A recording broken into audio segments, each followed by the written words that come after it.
One Alabama town has taken the anti-transgender movement to extreme levels by using extreme penalties for anyone who uses the bathroom that doesn't identify with what's written on their birth certificate. The city of Oxford will now make it illegal for people to use a public bathroom that does not align with their birth certificate, punishing those who violate the law with a $500 fine and up to 6 months in jail. So this drives me insane. Obviously, there have been all sorts of anti-LGBT laws proposed and passed in various states. A lot of them focus specifically on transgender individuals and how they want to use the bathrooms that they identify with.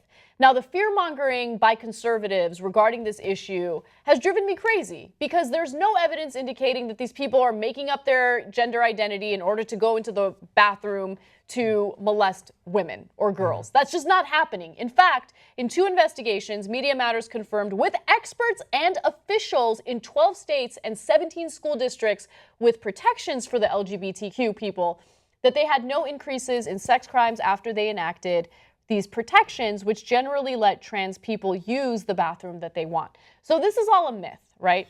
And this whole idea that people are going to go through the torment and torture of today's society just to go to a bathroom to see girls peeing is insane to me. You could just go on the internet if you want to see that. If you're a sexual predator, there is no law that's going to stop you from doing what you want to do. Yes. Okay? And so this is just ridiculous fear-mongering by the right.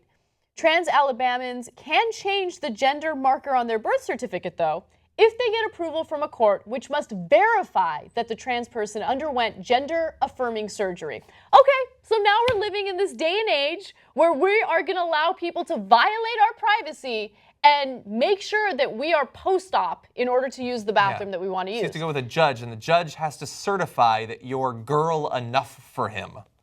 It's insane. This is insane, okay? We talk about all these violations of privacy. We talk about how we're living in a police state. We talk about how Big Brother is watching.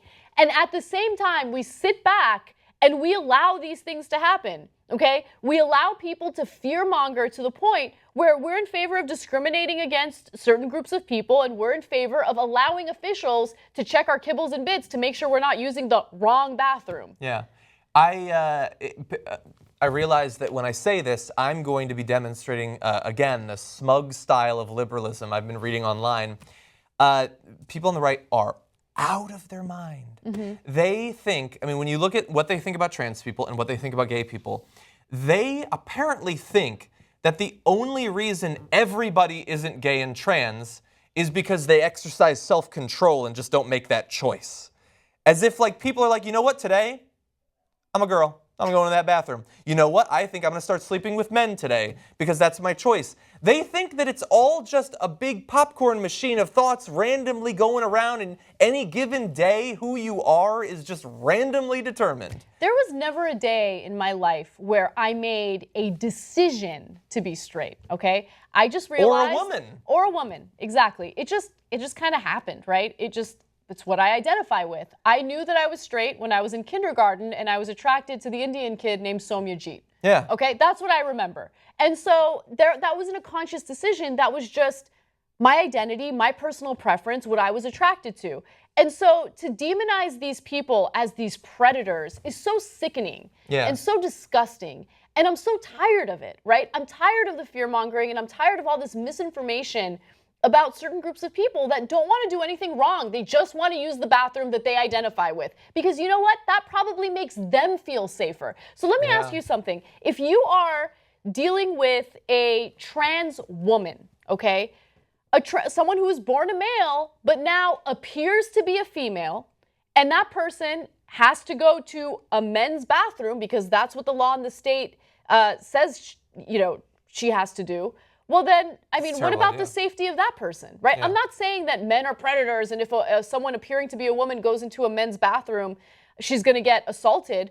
But I am saying that if you are going to use that type of logic regarding women being threatened by what appears to be a man in a woman's bathroom, well, then you have to be consistent with what could happen in the men's bathroom. Yeah, and even if that trans woman doesn't get attacked, what about their personal comfort? Are they not the same sort of human as you who deserves to be comfortable in their own skin? And again, like, thankfully, people have been spreading these images. In trying to make it so we all look the same in the bathroom, these laws will make it so that we will not all look the same in the bathroom. It's crazy. Like, it's fine for them to have the views and to have crazy conspiracy websites where they spread it. It's that they have political power that's the big problem. And that's why we need to, not just on a national level, get sane people in office, but also at a state level too. Absolutely.